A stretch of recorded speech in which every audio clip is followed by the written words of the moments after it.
আসসালামু আলাইকুম। আপনারা দেখছেন এআর নিউজ বিডি। চ্যানেলটি সাবস্ক্রাইব করুন এবং লাইক, কমেন্ট, শেয়ার করে পাশে থাকুন।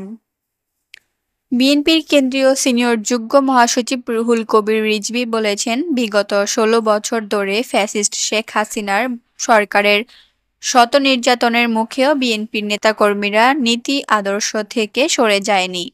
আয়নাঘরে গুম করে রাখা, বিচার বহির্ভূত হত্যা ও গণগ্রেফতারের মাধ্যমে বাংলাদেশকে পরাধীন করে রেখেছিল, তবুও থেমে থাকেনি বিএনপি।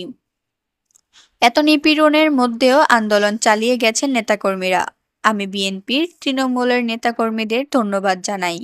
এ সময় তিনি অন্তর্বর্তীকালীন সরকারকে প্রয়োজনীয় সংস্কার দ্রুত করে নির্বাচন দেওয়ার আহ্বান জানান।